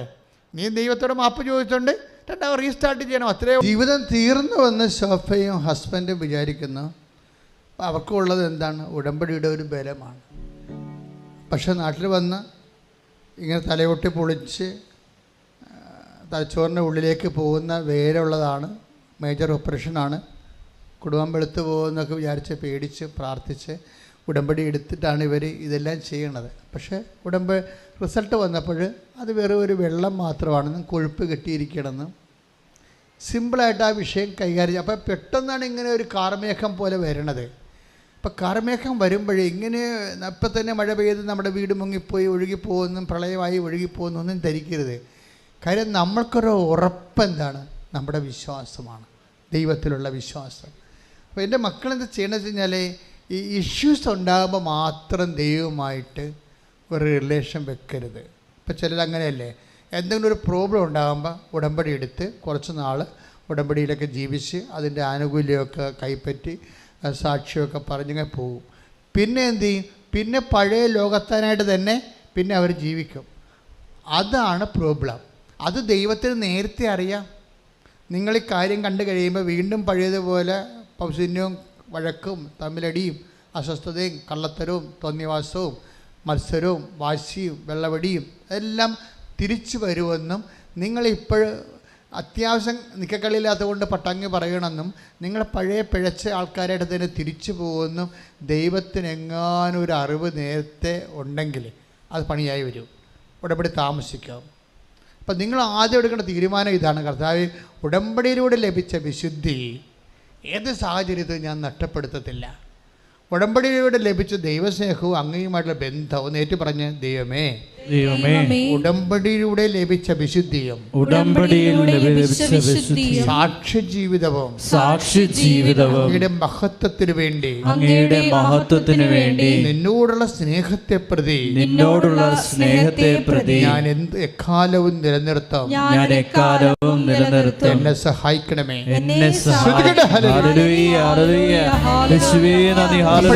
ഇയാളുടെ അസുഖം ഇപ്പൊ മേജർ ഓപ്പറേഷൻ ഒന്നുമില്ല. അവരങ്ങനെ ആശ്വസിച്ച് കഴിഞ്ഞപ്പോൾ പിന്നെ റെസ്റ്റിൻ്റെ ടൈമല്ലേ. അപ്പോൾ ശോഭ ജോലിക്ക് പോയെങ്കിലും ബെഹറിലായിട്ടാണ് പോയത്. ബെഹറിലെ ജോലി കിട്ടിയത് ഒരു പാകിസ്ഥാനിൻ്റെ കടയിലാണ് കിട്ടിയത്. അതുകൊണ്ടൊന്നും ജീവിക്കാൻ പറ്റത്തില്ല. പാകിസ്ഥാനിൻ്റെ കടയിലാണ് ജോലി കിട്ടിയത് ബെഹറിൽ പോയെങ്കിലും. അതുകൊണ്ട് പക്ഷേ ജീവിക്കാൻ പറ്റണില്ല. അപ്പോൾ എന്താ, ഉടമ്പടിയിൽ വെച്ചിരുന്നത് അവളുടെ ജോലിയാണ് വെച്ചിരുന്നത് ഒരു കാര്യം. പിന്നെ എന്ത് ചെയ്ത്, ബെഹ്റിൻ മിനിസ്ട്രിയിൽ അവൾ ആപ്ലിക്കേഷൻ കൊടുത്തു. ആ ആപ്ലിക്കേഷൻ കിട്ടാനുള്ള സാധ്യതയില്ല. നിങ്ങൾക്കറിയാവോ? അതായത് അവർക്ക് അത്രയും എക്സ്പീരിയൻസ് ഇല്ല. അവിടെ തന്നെ അത് ഫസ്റ്റ് ടൈമാണ്. അവരെക്കാൾ കെവന്മാരായിട്ട് ആൾക്കാരവിടെ മിനിസ്ട്രിയിൽ ആപ്ലിക്കേഷൻ സ്വാധീനമുള്ളവരും എക്സ്പീരിയൻസ് ഉള്ളവരുണ്ട്, അതിലെ മെറിറ്റ് ഉള്ളവരുണ്ട്. ഞാൻ എന്താ ഈ പറയണത്? ശോഭയ്ക്ക് മെറിറ്റില്ലെന്നാണ് പറയണത്. അതാണ് പറയണത്, യോഗ്യതയില്ല. ഉടമ്പടി എങ്ങനെ നോട്ട് ബൈ മെറിറ്റുകാരെ എങ്ങനെ ലിഫ്റ്റ് ചെയ്യണമെന്ന് അറിയണം. പക്ഷേ റിസൾട്ട് വരുമ്പോൾ എന്താ, മിനിസ്ട്രിയിൽ ഈ പാകിസ്ഥാനിലെ കടയിലെ എടുത്തുകൊടുപ്പുകാരത്തെ നിന്ന കക്ഷിയെ പെട്ടെന്നാണ് ഗവൺമെൻറ് ഡിപ്പാർട്ട്മെൻറ്റിലേക്ക് മിനിസ്ട്രിയിൽ ജോലി കിട്ടണത്. അതാണ് എൻ്റെ വിഷമം. അതാണ് എൻ്റെ സാക്ഷ്യത്തിൻ്റെ ശക്തി എന്ന് പറയുന്നത്. അതായത് അതിനകത്ത് ഏറ്റവും പറയാനുള്ള സാക്ഷ്യം ഇത് തന്നെയാണ്. അതായത് ഇങ്ങനെ ഗ്രൗണ്ട് സീറോയിലായിട്ട് ഇങ്ങനെ ആൾ റെഡ്യൂസ് ചെയ്ത് പോവുകയും ഉടമ്പടി ഇവരെ പൊക്കിയെടുത്ത് ഭർത്താവിനെ സുഖപ്പെടുത്തി ഇവരെ പാകിസ്ഥാനിൻ്റെ കടയിൽ നിന്ന് അത് അവിടെ സാധനങ്ങൾ എടുത്ത് കൊടുക്കുന്ന ആ ജോലിയിൽ നിന്ന് ഇവൾ ലിഫ്റ്റ് ചെയ്ത് മിനിസ്ട്രിയിലേക്ക് കൊണ്ടുപോയി ഹൈ സാലറി പ്ലേസ് ചെയ്യുന്നുണ്ട്. അപ്പം നമ്മൾക്ക് ഇത് വളരെ അസ്റ്റോണിഷിംഗ് ആണ്, ഇത് ഭയങ്കരമായിട്ടുണ്ടല്ലോ എന്നൊക്കെ നമുക്ക് തോന്നും. പക്ഷേ ബൈബിള് ഇത് സിമ്പിളായിട്ടാണ് ചെയ്യണത്. എന്താ സാഹചര്യത്തിൽ ഇത് നമുക്ക് നേരത്തെ തന്നിട്ടുള്ള വാഗ്ദാനമാണ്. 111-ാമത്തെ സങ്കീർത്തനത്തിൽ ഇതിൻ്റെ വാഗ്ദാനമുണ്ട്. അവിടെ 111:4 take the word of God. സങ്കീർത്തനം 111:4 ശ്രദ്ധിക്കട്ടെ. 111-ാം സങ്കീർത്തനം 4-ാം തിരുവചനം. തൻ്റെ അത്ഭുത പ്രവൃത്തികളെ അവിടുന്ന് സ്മരണീയമാക്കി. കർത്താവ് കൃപാലുവും വാത്സല്യനിധിയുമാണ്. തൻ്റെ ഭക്തർക്ക് അവിടുന്ന് ആഹാരം നൽകുന്നു. അവിടുന്ന് തൻ്റെ ഉടമ്പടിയെ എപ്പോഴും അനുസ്മരിക്കുന്നു. കാര്യങ്ങൾ കണ്ടല്ലോ. ഒന്ന് പറഞ്ഞ തൻ്റെ ഭക്തർക്ക് അവിടുന്ന് ആഹാരം നൽകുന്നു. ജീവിതമാർഗം എന്നതിൻ്റെ അർത്ഥം ആഹാരത്തിൻ്റെ കപ്പ പുഴുക്കി കൊണ്ടുവന്ന് കൈ തരുന്ന കാര്യമല്ല ഈ പറയണത്. ജീവിതമാർഗം നൽകുന്നു. എന്താണ്? തൻ്റെ ഭക്തർക്ക് പറഞ്ഞേ, തന്റെ ഭക്തർക്ക് അവിടുന്ന് ആഹാരം നൽകുന്നു. എന്ത് ബേസിലാണ് ഈ ജീവിതമാർഗം? ജോലിയല്ലേ? ആഹാരം എന്ന് പറഞ്ഞാൽ എന്താണ്? ജോലിയല്ലേ? വിദ്യാഭ്യാസം അത് തന്നെയാണല്ലോ, ആഹാരമാണല്ലോ. ആഹാരവും വീടും വസ്ത്രവും അടിസ്ഥാന സൗകര്യത്തിലാണല്ലോ നമ്മൾ വിദ്യാഭ്യാസത്തിനും ജോലിക്കും പോണത്. അപ്പോൾ തൻ്റെ ഭക്തർക്ക് സങ്കീർത്തനം 111:4 അത് വാഗ്ദാനമാണത്. എന്താണ്? തൻ്റെ ഭക്തർക്ക് അവിടുന്ന് ജീവിതമാർഗം നൽകുന്നു. എന്ത് ബേസിലാണ് ജീവിതമാർഗം നൽകണത്? അവിടുന്ന് തന്റെ ഉടമ്പടി അനുസ്മരിക്കുന്നു. കൈയടിച്ച് പരമദിവ്യകാരുണ്യത്തിന് പരിശുദ്ധ പരമദിവ്യകാരുണ്യത്തിന്. അപ്പൊ ഈ സങ്കീർത്തനം 111:4 ഇതിന്റെ ബേസിക് വേർഡ്. എന്താ കാര്യം? നിങ്ങൾക്ക് ഇപ്പം അഞ്ജു ആൻ്റണി എറണാകുളത്തേക്ക് എഞ്ചിനീയർ, 6 വർഷം ഗ്യാപ്പുള്ള എഞ്ചിനീയർ, അവരെക്കാൾ ശക്തരായ ആൾക്കാരുമായിട്ടാണ് അവർക്ക് ഇൻ്റർവ്യൂ. ഇൻ്റർവ്യൂവിൽ അവർക്ക് കിട്ടിയിരിക്കുന്ന സ്കോർ 0 ആ ഹീറോ സ്കോറിൽ നിന്ന് അവർ നിലയം വിളിച്ച് ബാത്റൂമിൽ പോയി ഉച്ചത്ത് നിലവിളിച്ചിട്ട് സങ്കടത്തോടെ പ്രൊഫഷനോട് ബൈ പറഞ്ഞുകൊണ്ട് അവർ വീട്ടിലോട്ട് പോവുകയാണ്. അവർ തിരിച്ചു വിളിച്ചത് ആരാണ്? ഈ സങ്കീർത്തനം 114. എന്താണ്? അവൾ ഉടമ്പടിയോട് വിശ്വസ്തയായിരുന്നു. നമ്മൾ ചുമ്മാ അവിടുന്ന് തൻ്റെ ഭക്തർക്ക് ആഹാരം നൽകുന്നു എന്ന് പറഞ്ഞാൽ ഇറ്റ്സ് ഓക്കെ. കർത്താവ് പറഞ്ഞിട്ടുണ്ട് ആഹാരം എല്ലാവരും കൊടുക്കുന്നു എന്ന് പറഞ്ഞിട്ടുണ്ട്. എന്താണ്? ആകാശത്തിലെ പക്ഷികളെ നോക്ക്, അവർ വിതക്കുന്നില്ല, കൊയ്യുന്നില്ല. പക്ഷെ അതൊന്നും ഉടമ്പടി പ്രകാരമല്ല. മനസ്സിലായില്ലേ? അതായത് നിങ്ങൾക്ക് മെരിറ്റ് പോകുന്ന സമയത്ത് ആഹാരം കിട്ടുന്നത്, ജോലി കിട്ടുന്നത് ഇറ്റ് ഈസ് മെരിറ്റ് പോയാൽ പിന്നെ എന്താണ്? But by grace. അതാണ് 114 പറയണത്. അവിടുന്ന് തന്റെ ഭക്തർക്ക് ആഹാരം നൽകുന്നു. എന്താണ് അടുത്ത വചനം? അവിടുന്ന് തന്റെ ഉടമ്പടി അനുസ്മരിക്കുന്നു. നിങ്ങൾ മനസ്സിലായില്ല? ആഹാരം നൽകുന്നത് ഈ മെരിറ്റ്. ശോഭയ്ക്ക് ജോലി കിട്ടിയത് പാകിസ്ഥാൻ്റെ സാധാരണ കച്ചവട പിടികയെന്ന് ബെഹ്റിൻ്റെ മിനിസ്ട്രിയിലേക്ക് ശോഭയെ ഉയർത്തിയത് എന്താണ്? അവിടുന്ന് തൻ്റെ ഉടമ്പടി അനുസ്മരിക്കുന്നു. അതായത് ദൈവം നീ ചെയ്ത ഉടമ്പടി അനുസ്മരിക്കുകയാണ്.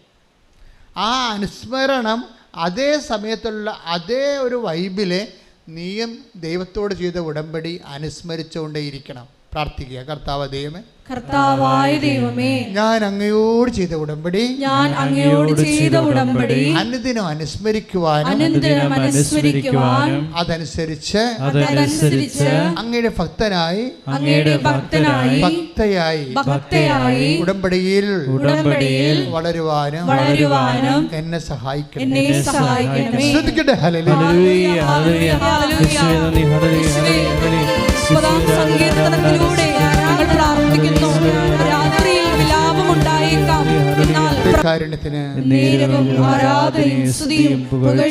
എന്നാൽ എൻ്റെ പ്രിയപ്പെട്ടവരെ, ഈ ജീവിതമാർഗവും ഉടമ്പടിയും ഭക്തിയും തമ്മിൽ വളരെ ഇന്റർകണക്റ്റഡാണ്, വളരെ കണക്റ്റഡാണ്. ഭക്തി അതെന്താ പറയണത്? അവിടുന്ന് അത് 111:4 എന്താ പറയണത്?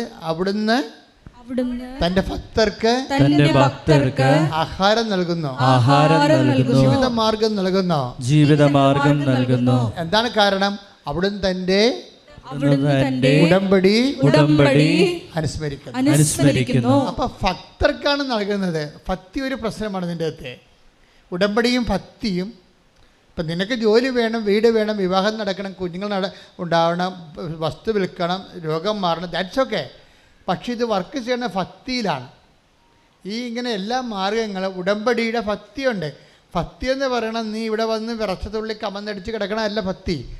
ഉടമ്പടിയുടെ ഭക്തി എന്ന് പറഞ്ഞാൽ കഴിഞ്ഞ പ്രാവശ്യം ഞാൻ കഴിഞ്ഞ ആഴ്ച പറഞ്ഞായിരുന്നു ഭക്തി എന്ന് പറയണത് എന്താണെന്ന്. ഇല്ലേ? പറഞ്ഞായിരുന്നു. അതായത് ഇപ്പം ഇത്ത ഒരു പ്രത്യയം ഉണ്ടല്ലോ എൻ്റെ അടുത്ത്. ഇത്ത എന്ന് ഭക്തി ഫായും ഫ പ്ലസ് ത വെച്ചാൽ ഇത്ത എന്ന് വെച്ചാൽ സംസ്കൃതത്തിൽ ഒട്ടുക എന്ന അർത്ഥം, ഒട്ടണം എന്നാണ് അർത്ഥം. രക്തമില്ലേ, രക്തത്തിന് രക്തം ഉണ്ടല്ലോ, ഒട്ടണം എന്നതിന് അർത്ഥം വെച്ചാൽ രജോ ഗുണത്തോട്, രജോ ക്ഷത്രിയ ശക്തി. അപ്പം ക്ഷത്രിയ ഗുണത്തോട് ഒട്ടണതിനാണ് രക്തമെന്ന് പറയണത്. അതായത് രജോ ഗുണം എന്ന് പറഞ്ഞൊരു ശക്തിയുണ്ട്, നമുക്കറിയാം. തമോ ഗുണമുണ്ട്, ഇരുട്ടിൻ്റെ ശക്തി, ദുഷ്ടന്മാരുടേത്, ക്രിമിനൽസിൻ്റെത് തമോ ഗുണം. രജോ ഗുണം ധൈര്യശാലികളുടേത്, അവരല്ലേ സാഹസപ്പണിയൊക്കെ ചെയ്യണത്. അപ്പോൾ രജോ ഗുണം. പിന്നെ ഉള്ളത് സദ്ഗുണമുണ്ട്. അപ്പോൾ ഇതുപോലെയുള്ള മനുഷ്യൻ്റെ ബ്ലഡിൻ്റെ നമ്മുടെ ഇന്ത്യൻ ഫിലോസഫിയിൽ കുറേ അധികം തരംതിരിവുണ്ട്. ഈ രജോ ഗുണത്തോട് ധൈര്യത്തോട് ഒട്ടു നിൽക്കുന്ന സാധനം ഒട്ടിപ്പിക്കുന്നതിന് രക്തം എന്ന് പറയും. രജോ ഗുണത്തോട് ഒട്ടുന്നതിന് രക്തം. ഇനി എന്ത് ഭക്തി എന്ന് പറഞ്ഞാൽ എന്താണ്? അതിവിടെ ഒരു യുക്തായമുണ്ട്. ഭഗവാനോട് ഒട്ടണതിനാണ് ഭക്തി എന്ന് പറയുന്നത്. ഇവിടെ പ്രശ്നം ഭഗവാനോട് ദൈവത്തോട് മനുഷ്യൻ ഒട്ടുന്നതിന് വേണ്ടിയാണ്. ഒട്ടുന്ന എന്ത് വ്യാപാരമായാലും അത് ഭക്തിയാണ്. ശക്തമായി ഒട്ടും. പലതരം പശയില്ലേ, കഞ്ഞിയുടെ പശുണ്ട്, മൈദാ പശുണ്ട്, ഇതെല്ലാം. കഴിഞ്ഞ ദിവസം ഞാനൊരു മുത്തൊട്ടിച്ചപ്പോഴും എൻ്റെ അമ്മ എൻ്റെ കൈയും തമ്മിൽ ഒട്ടിപ്പോയി. പിന്നെ ഞങ്ങളുടെ എല്ലാവരുടെയും കൈ ഒട്ടിപ്പോയി. ഭയങ്കര അഡിക്കേഴ്സുമായിപ്പോയി. എല്ലാവരും നമ്മൾ ഒട്ടിച്ചിട്ട് പിന്നെ പുറത്തോട്ട് വരുന്നില്ല. അത്രയും ഭയങ്കര പശയായിപ്പോയി. അപ്പോൾ പലതരത്തിലുള്ള പശുണ്ട്.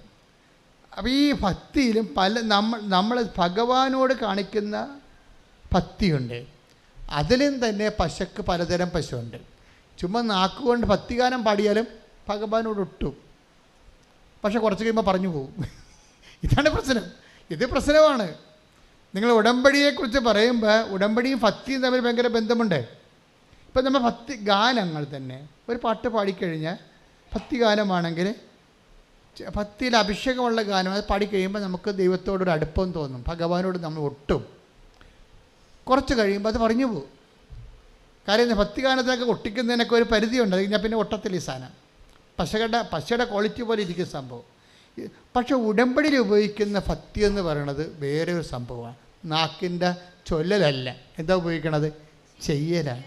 അത് പണ്ടാരപ്പശയാണ്. അതാണ് സാധനം. അതായത് നീ മനഃപൂർവ്വം ദൈവത്തോടുള്ള സ്നേഹത്താൽ ഇപ്പം നമ്മൾ രോഗികളെ കാണുന്നു, അവരെ ശുശ്രൂഷിക്കുന്നു, കടുത്ത കാര്യങ്ങളെ. ഇപ്പം നിങ്ങളെ പല ആൾക്കാരും ഉപയോഗിക്കുന്നത് ചെറിയ തരം കള്ളപ്പശയാണ് ഉപയോഗിക്കുന്നത്. എന്നുവെച്ചാൽ പത്രം കൊണ്ടേ കൊടുക്കുക, അത്യാവശ്യം കാര്യങ്ങളൊക്കെ ചെയ്യുക. രോഗികളൊന്നും ആരും കാണത്തില്ലല്ലോ. അതിന് കുറച്ചുകൂടി കൂടിയ ദൈവസ്നേഹം വേണം. പ്രത്യേകിച്ച് നമുക്ക് പരിചയമില്ലാത്ത രോഗികളാണ്. പരിചയമുള്ള രോഗികളല്ല, പരിചയമില്ലാത്ത രോഗികളെ പോയി കാണുകയും അവരെ ആശ്വസിപ്പിക്കുകയും ചെയ്യുന്നതിനൊക്കെ കൂടിയ പശ വേണം, കൂടിയ ഭക്തി വേണം. അതിന് സാധാരണ ആൾക്കാർ, അതുകൊണ്ടാണ് ഞാൻ പലരോടും അതായത് കൂടിയ വലിയ കാര്യങ്ങൾ നിർവഹിക്കുന്നവരെ എപ്പോഴും അതേസമയം തന്നെ വലിയ ഈ ഇൻവെസ്റ്റ്മെൻ്റ് ഉള്ളവരാണ് ചെയ്യണത്. അപ്പോൾ നമ്മളിപ്പോൾ ഉടമ്പടി പുതുക്കി കഴിയുമ്പോൾ, ഉടമ്പടി എടുക്കുമ്പോൾ ഞങ്ങളൊന്നും പറയത്തില്ല, പക്ഷേ ഉടമ്പടി പുതുക്കി കഴിയുമ്പോൾ നിങ്ങൾ പശയുടെ ബ്രാൻഡ് മാറ്റേണ്ടി വരും, ക്വാളിറ്റി മാറ്റേണ്ടി വരും. മനസ്സിലായില്ലേ? ഉടമ്പടി പുതുക്കിയിട്ട് പണ്ട് ചെയ്തതിനേക്കാൾ പിന്നെ ലൈറ്റ് വെയിറ്റ് ആയിട്ട് കാര്യങ്ങൾ ചെയ്ത് കഴിഞ്ഞാൽ നിങ്ങൾ ബ്രാൻഡഡ് കള്ളന്മാരാണ്. ഇപ്പം ഞങ്ങൾ രാവിലെ അവിടെ സംസാരിച്ച തിരട്ട് ഗ്രാമമെന്ന് പ്രഭുവച്ചൻ പറഞ്ഞു. കള്ളന്മാർ മാത്രം താമസിക്കുന്ന ഗ്രാമം തമിഴ്നാട്ടിലുണ്ടെന്ന്. തമിഴ്നാട്ടിൽ മാത്രമല്ല, ഉടമ്പടി എടുത്തതിൽ 50% കള്ളന്മാരുണ്ടാകും. അതുവെച്ചാൽ ഇവർ പുതുക്കൽ വരുമ്പോൾ ഇവർ ഉഴപ്പും. പഴയതുപോലെ പവർ കാണിക്കത്തില്ല. ആ പത്രം കൊടുക്കുമ്പോൾ ഇനിത് കൊടുക്കുക, ഇത് കൊടുത്ത് അവസാനിപ്പിക്കുക, എപ്പോഴും കൊടുത്തേക്കാമെന്നൊക്കെ പറഞ്ഞുകൊണ്ട് ഇവർ മുമ്പത്തേക്കൾ ഉഴപ്പും. ചില ആൾക്കാർ കുറച്ചുകൂടി തീഷ്ണമതികളായി മാറും. കാര്യം ഇത് വർക്ക് ചെയ്യണത് ഭക്തിയിലാണ് വർക്ക് ചെയ്യണത്. ഭക്തി, നമ്മുടെ ഭക്തി ഒരു പാട്ട് പാടിയാൽ ഒട്ടണ ഭക്തി അല്ല ഇത്. ഇത് ചൊല്ലുന്ന പ്രാർത്ഥനയല്ല, ചെയ്യുന്ന പദ്ധതിയാണ്. അപ്പം ചെയ്യുമ്പോൾ ഏറ്റവും ക്ലേശകരമായി ചെയ്യണം. കാര്യം എന്തുമാത്രം സ്നേഹം കൂടുന്നുവോ ദൈവത്തോട്, അത്രയും ക്ലേശകരമായ ഭാരം നമ്മൾ ഏറ്റെടുക്കും. മനസ്സിലായേ? അതാണ് സംഭവം. എന്തുമാത്രം ഇത് ദൈവസ്നേഹമാണ്, ബേസിക്കായിട്ട് ദൈവസ്നേഹമാണ്. എന്തുമാത്രം ദൈവത്തോട് നമുക്ക് സ്നേഹം തോന്നുന്നുവോ അത്രയും നമ്മൾ ദൈവത്തിന് വേണ്ടി വലിയ കാര്യങ്ങൾ ചെയ്യും. അതുകൊണ്ടാണ് അമ്മയും അത് തന്നെയല്ലേ പറയണത്. അമ്മ എന്താ പറയണത്? 1:50 വായിച്ചമോളെ.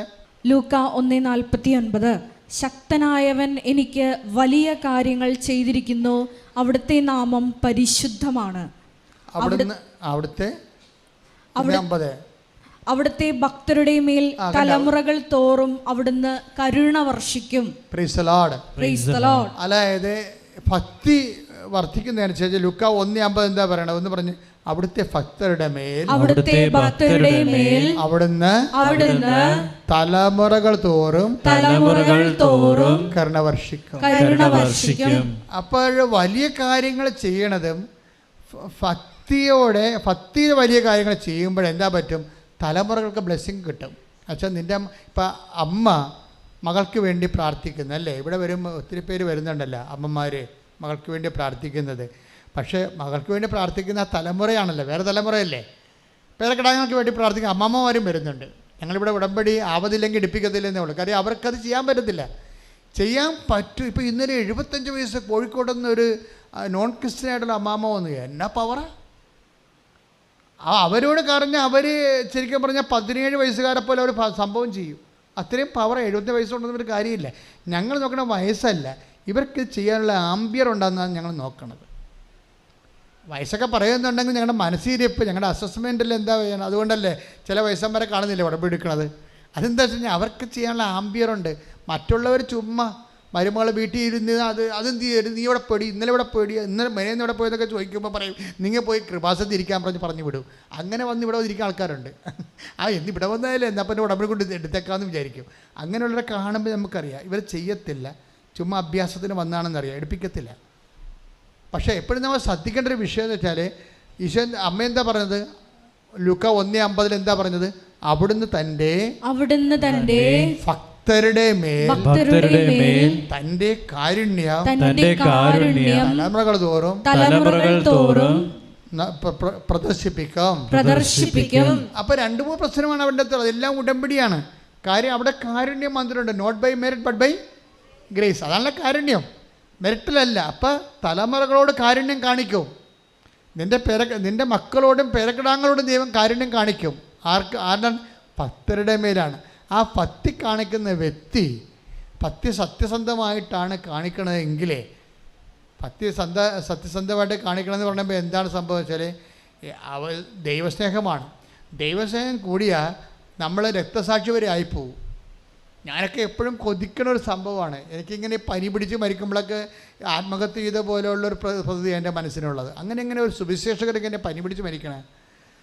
സുവിശേഷം പ്രസംഗിച്ച് അതിൻ്റെ പ്രത്യാഘാതങ്ങൾ ഏറ്റാണ് ദൈവത്തിന് സാക്ഷിയായി അവൻ അത്രയും നാൾ ചെയ്ത കാര്യം സത്യസന്ധമാണെന്ന് ലോകത്തോടും ദൈവത്തോടും പറഞ്ഞുകൊണ്ടാണ് അവൻ ദൈവത്തെങ്കിലേക്ക് പോണത്. അതാണ് സുവിശേഷം. അപ്പോൾ അത്രയും വരെ എത്തിപ്പോകുന്നുണ്ടെങ്കിൽ, തീർച്ചയായിട്ട് എത്താൻ മനുഷ്യൻ കൊതിക്കുന്നുണ്ടെങ്കിൽ, ഭക്തിയുടെ പിന്നിൽ എപ്പോഴും നമുക്ക് ഒരു ആത്മാർത്ഥമായ സമർപ്പണം ഉണ്ടാകണം. അല്ലാതെ എന്തെങ്കിലും ഈ ലൊട്ടിലൊടുക്ക് പരിപാടി ചെയ്ത് ഉടമ്പടി ഒപ്പിക്കാമെന്ന് ആരും ധരിക്കരുത്. കാര്യം ഇത് അസസ് ചെയ്യണത് നിങ്ങൾ ചെയ്യുന്ന പ്രവൃത്തിയല്ല, ദൈവത്തോട് നിങ്ങൾ കാണിക്കേണ്ട സ്നേഹമാണ്. അതുകൊണ്ട് സങ്കീർത്തനം എന്താ പറയണത്?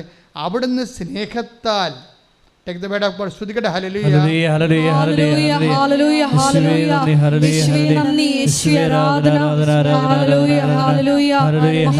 അവൻ സ്നേഹത്തിൽ എന്നോട് ഒട്ടി നിൽക്കുന്നതിനാൽ ഞാൻ അവനെ രക്ഷിക്കും. അവൻ എൻ്റെ നാമം അറിയുന്നതുകൊണ്ട് ഞാൻ അവനെ സംരക്ഷിക്കും. അതായത് ഈ നമ്മൾ ആദ്യം കണ്ടത് എന്താണ്? ആദ്യം കണ്ട വചനത്തിലുണ്ടായിരുന്നത് ഭക്തിയാണ്. 111:4 നമ്മൾ കണ്ടത് എന്താണ്? തന്റെ ഭക്തർക്ക് അവിടുന്ന് ആഹാരം നൽകുന്നു. തന്റെ ഭക്തർക്ക് അവിടുന്ന് ജീവിതമാർഗം നൽകുന്നു.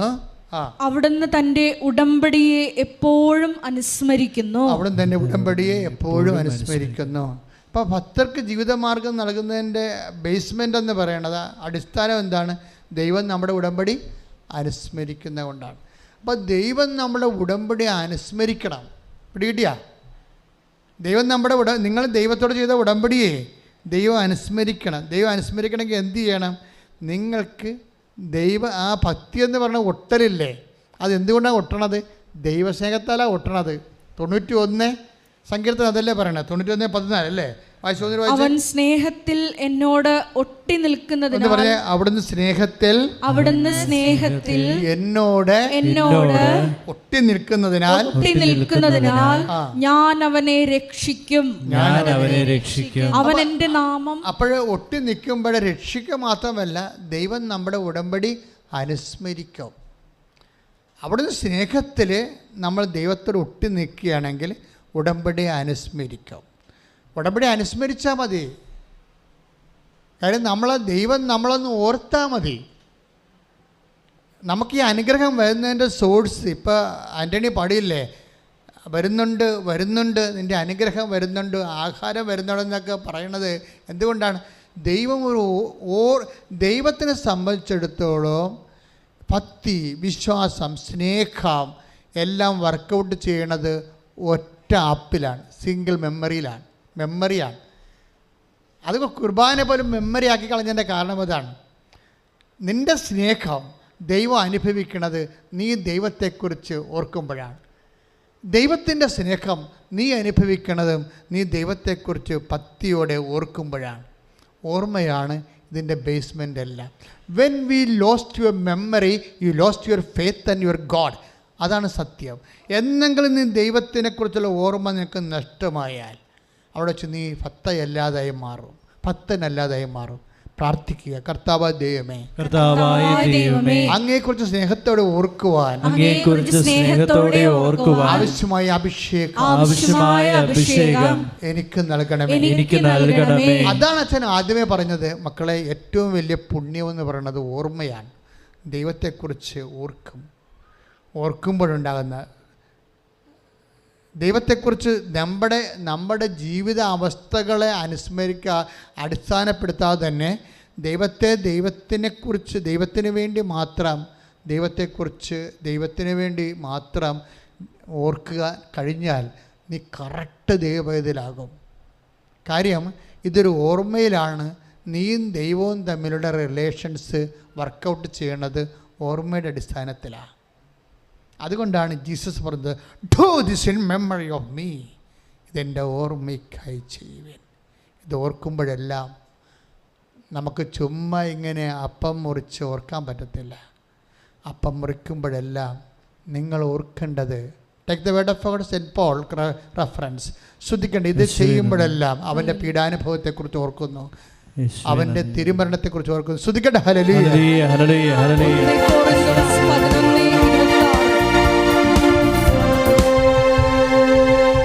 1 കൊറിന്തോസ് 11:26. 1 കൊറിന്തോസ് 11:26. നിങ്ങൾ ഈ അപ്പം ഭക്ഷിക്കുകയും ഈ പാത്രത്തിൽ നിന്ന് പാനം ചെയ്യുകയും ചെയ്യുമ്പോഴെല്ലാം കർത്താവിന്റെ മരണം അവന്റെ പ്രത്യാഗമനം വരെ പ്രഖ്യാപിക്കുകയാണ് ചെയ്യുന്നത്. ഇതാണ് അവസ്ഥ. അതായത് ഇത് നിങ്ങൾ അവൻ്റെ അപ്പം അവൻ്റെ നാമത്തിൽ മുറിച്ച് കഴിയുമ്പോൾ നമ്മൾ എന്താ ഓർക്കേണ്ടത്? കർത്താവിൻ്റെ മരണമാണ് ഓർക്കുന്നത്. എന്നുവരെ ഓർക്കും? അവൻ്റെ പ്രത്യാഗമനം വരെ ഓർക്കും അവിടെ. അതുകൊണ്ടാണ് മാസിനേക്കാൾ, കുർബാനയേക്കാൾ വലിയതൊന്നും ദൈവത്തിന് സ്ഥാപിക്കാൻ പറ്റത്തില്ല എന്ന് വിശുദ്ധന്മാർ പറയണത് അതാണ്. കുർബാന സ്ഥാപിക്കുന്നതിനേക്കാൾ വലുത്. കാര്യം അത് ഓർമ്മയുടെ ഏറ്റവും സൊഫിസ്റ്റിക്കേറ്റ് ആയിട്ടുള്ള, ഏറ്റവും റിഫൈൻഡ് ആയിട്ടുള്ള, ദൈവത്തെ നമുക്ക് ഓർക്കാനും നമുക്ക് ദൈവത്തെ ഓർക്കാനും, ദൈവസ്നേഹത്തിലും ദൈവത്തിന് നമ്മളുടെ സ്നേഹത്തിൽ നിറയാനും നമുക്ക് ദൈവത്തോടെ സ്നേഹത്തിൽ നിറയാനും. അതുതന്നെ ഇവിടെ എഴുതിയിരിക്കുന്നത് എന്താണ്? അവിടുന്ന് നമ്മൾക്ക് എന്തുകൊണ്ടാണ് ഈ ഭക്തനെ അനുസ്മരിക്കാൻ കാരണം എന്താണ്? 91:11 വായിച്ചതിൻ്റെ 91 നമ്മൾ ആദ്യം അതായത് അവിടുന്ന് തൻ്റെ സ്നേഹത്താൽ തൻ്റെ ഭക്തർക്ക് അവിടുന്ന് ആഹാരം നൽകുന്നു, അവിടുന്ന് തൻ്റെ ഉടമ്പടിയെ എപ്പോഴും അനുസ്മരിക്കുന്നു. ഇതാണ് പ്രശ്നം. ഈ അനുസ്മരണം എന്ന് പറഞ്ഞൊരു സംഭവമാണ് ആധ്യാത്മികതയുടെ ആൽഫയും ഒമേഗയും. എന്നത്തെ പ്രശ്നം വെച്ച് കഴിഞ്ഞാൽ ഇതൊരു ഓർമ്മയാണ്. കാര്യം ദൈവം നമ്മളെ ഓർക്കുന്നു. ഉടമ്പടിയെ പോലെ ദൈവത്തെ നമ്മളെ കൊണ്ട് ദൈവത്തിന് നമ്മളെ ഓർക്കാൻ പറ്റിയ ഒരു സംവിധാനമില്ല. നിങ്ങൾ ചോദിക്കുമ്പോൾ ഞങ്ങൾക്ക് IELTS പാസ്സാകണം, അതുപോലെ എന്തെങ്കിലും വസ്തു വിൽക്കണം എന്നൊക്കെ പറഞ്ഞുകൊണ്ട് എഴുതി പോകണല്ലേ, അതല്ല സംഭവം. It's A bilateral agreement. എന്ന് വെച്ചാൽ മനുഷ്യരാശിക്ക് ദൈവത്തിന് നമ്മളെ ഓർക്കാനും നമ്മൾക്ക് ദൈവത്തെ ഓർക്കാനും അതുവഴി ദൈവം നമ്മളുടെ സ്നേഹത്താൽ നിറഞ്ഞ് നമ്മളെ തനക്ക് അനുഗ്രഹിക്കാനും ഒക്കെയുള്ള ഒരു മെക്കാനിസം എന്ന് പറയുന്നത് ഓർമ്മയാണ്. അതിൻ്റെ പ്രശ്നം ആ ഓർമ്മ, ആ ഓർമ്മയെക്കുറിച്ചാണ് 111:4 പറയണത്. എന്താണ്? അവിടുന്ന് തൻ്റെ ഭക്തർക്ക് ആഹാരം ജീവിതമാർഗം നൽകുന്നു. പിന്നെ എന്താണ്? അവിടുന്ന് തൻ്റെ ഉടമ്പടിയെ എപ്പോഴും അനുസ്മരിക്കുന്നു. അപ്പം അനുസ്മരിക്കുക എന്ന് വെച്ചാൽ നമ്മൾ ഉടമ്പടിയെ ദൈവം അനുസ്മരിക്കണമെന്നുണ്ടെങ്കിൽ നമുക്ക് അതിന് തക്ക ദൈവസ്നേഹം ഉണ്ടാകണം.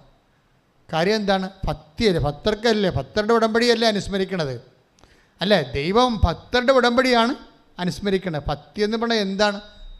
അതിൻ്റെ ബേസിക് എന്താണ്? ദൈവസ്നേഹമാണ്. അതുകൊണ്ടാണ് ബൈബിൾ പറയണത് ഭക്തി ഒട്ടി നിൽക്കുന്ന പരിപാടിയാണെങ്കിലും ശരിക്കും ഒട്ടിക്കണേ എന്താണ്? അവിടുന്ന് സ്നേഹത്തിൽ.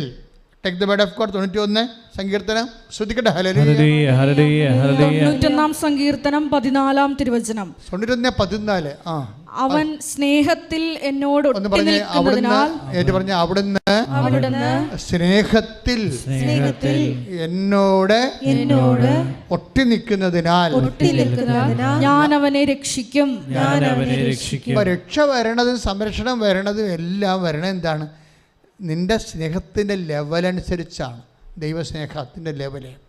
അപ്പം അത് ഉടമ്പടി എൻ്റെ മക്കൾ ടാർഗറ്റ് ചെയ്യണത് ഞങ്ങൾ പറയുന്ന നിർദ്ദേശങ്ങളും നിബന്ധനകളും അച്ചിട്ടതുപോലെ എണ്ണി ഒപ്പിച്ച് അതുപോലെ ചെയ്താൽ അങ്ങനെ ഒരു പാകത്തിനിങ്ങനെ പാചകവിധിയല്ലേ ഉടമ്പടി, അല്ലേ? ഉടമ്പടി ഒരു പാചകവിധിയായിട്ട് പണിയെടുക്കാം, അല്ലേ? നമുക്ക് വേണമെങ്കിൽ ഒരു ഉണ്ട ചമ്മന്തി അരക്കണമെങ്കിൽ എന്തുമാത്രം തേങ്ങ വേണം, എന്തുമാത്രം മുളക് വേണം, എത്ര കഷ്ണം മാങ്ങ വേണം എന്നൊക്കെ ഒരു പാചകവിധിയുണ്ട്. അതുപോലെ നിനക്ക് അനുഗ്രഹം കിട്ടണമെങ്കിൽ 5 രോഗികളെ കാണണം, 10 പേർക്ക് ഭക്ഷണം കൊടുക്കണം. അങ്ങനെ പാചകവിധിയല്ല ഉടമ്പടി. ഉടമ്പടി ദൈവസ്നേഹമാണ് വിഷയം. നീ ഉടമ്പടിയിലായിരിക്കുന്ന വ്യക്തിയുടെ ദൈവസ്നേഹത്തിൽ കൂടുന്നുണ്ടോ എന്ന് നോക്കണം. അല്ല നീ ചെയ്യണ കാര്യങ്ങളല്ല. നീ ചെയ്യണ കാര്യം സാങ്കേതികമായിട്ടാണെങ്കിൽ എന്ത് ചെയ്യും? ദൈവസ്നേഹം ഇല്ലാതെ സാങ്കേതികമായിട്ടാണ് ചെയ്യണമെങ്കിൽ വർക്കൗട്ട് ചെയ്യത്തില്ല. അത് ഒന്ന് കുറഞ്ഞ ദിവസം പറയുന്നില്ല. നീ മാലാഖമാരുടെ ഭാഷയെ സംസാരിച്ചാൽ പോലും സ്നേഹമില്ലെങ്കിൽ അതൊക്കെ ശൂന്യം. ശ്രദ്ധിക്കട്ടെ. ഹല്ലേലൂയ. Take the word of God. ഹല്ലേലൂയ ഹല്ലേലൂയ ഹല്ലേലൂയ ഹല്ലേലൂയ ഹല്ലേലൂയ. യേശുവേ ആരാധന, യേശുവേ നന്ദി, യേശുവേ നന്ദി, യേശുവേ മഹത്വം. ഹല്ലേലൂയ ഹല്ലേലൂയ ഹല്ലേലൂയ. 1 കൊരിന്തോസ് 13:1. ഞാൻ മനുഷ്യരുടെയും ദൈവദൂതന്മാരുടെയും ഭാഷകളിൽ സംസാരിച്ചാലും എനിക്ക് സ്നേഹമില്ലെങ്കിൽ ഞാൻ മുഴങ്ങുന്ന ചേങ്ങലയോ ചിലമ്പുന്ന കൈത്താളമോ ആണ്. അതായത് പൗലോസപ്പോസ് അത്ര വലിയ കവിയല്ലായിരുന്നു. കാര്യം മുഴങ്ങുന്ന ചേങ്ങലക്കും ചിലമ്പിനുമൊക്കെ ഒരു താളമുണ്ട്. പക്ഷേ ശരിക്കും പറഞ്ഞാൽ ആ താളം പോലും ഉണ്ടാകത്തില്ല സ്നേഹമില്ലെങ്കിലും അദ്ദേഹം നമ്മുടെ ഭാഷകളെല്ലാം നമുക്ക് കമ്മ്യൂണിക്കബിൾ പോലും ആകാതെ ഇരിക്കുമെന്നാണ് പറയണത്. പക്ഷേ അതിനേക്കാൾ ഗതികേടാണ് ശരിക്കും പറഞ്ഞാൽ. അതുകൊണ്ട് എൻ്റെ മക്കൾ ചെയ്യണത് സ്നേഹരാഹിത്യമായിട്ടുള്ള എന്തെങ്കിലും ബേസ്മെൻ്റ് ഉണ്ടോ എന്ന് നോക്കണം. കാര്യം ഇതെല്ലാം ചെയ്യണമെങ്കിൽ സ്നേഹം വേണം. ആരോട് വേണം? ദൈവത്തോട് വേണം. ദൈവത്തോട് സ്നേഹമില്ലാതെ നിനക്ക് ആശുപത്രി പോകാനൊന്നും രോഗികളെ കാണാൻ പറ്റത്തില്ല. ദൈവത്തോട് സ്നേഹമില്ലാതെ നിനക്ക് ഒരു ബന്ധവും സ്വന്തമല്ലാത്ത ആൾക്കാരെ വിളിച്ചിരുത്തി പഠിക്കാൻ. ഇപ്പം ഞാൻ ചില പ്രശ്നത്തിൽ പറഞ്ഞു, ട്യൂഷൻ പഠിപ്പിക്കാൻ പറ്റുന്നവരിപ്പോൾ ഈ വെക്കേഷൻ ടൈമാണ്. എല്ലാവരും തന്നെ ഇംഗ്ലീഷിനും കണക്കിനുമൊക്കെ കുറവുള്ള ആൾക്കാരാണ്. പിള്ളേർക്ക് നല്ല വിദ്യാഭ്യാസം കിട്ടണില്ല. അപ്പോൾ അതുകൊണ്ട് തന്നെ അവർക്കൊരു സെൻറ്റൻസ് പോലും എഴുതാൻ അറിയാൻ പാടില്ലാത്ത 10ാം ക്ലാസ്സുകാരെ നമ്മൾ കണ്ടിട്ടുണ്ട്.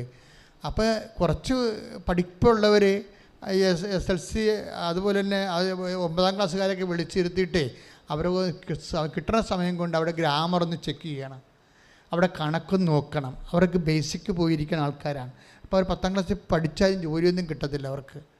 ഗവൺമെൻറ് പിന്നെ ഇരട്ടി ട്യൂട്ടോറിയൽ, ഇരട്ടി പണം മുടക്കി പിന്നെ ഇവരെ പഠിപ്പിക്കാതിരിക്കാൻ വേണ്ടി ഗ്രേസ് മാർക്ക് കൊടുത്ത് വിടും.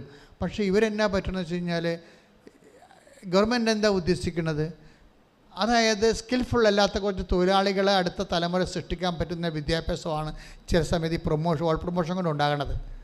ഗവൺമെൻറ് അതേ പറ്റത്തുള്ളൂ, ഞാൻ ഗവൺമെൻറ് കുറ്റം പറയുകയല്ല. പക്ഷേ അതേസമയം തന്നെ ഇങ്ങനെ ഷെഡ് ഔട്ട്സുകളുടെ എണ്ണം കൂടുന്നുണ്ട്.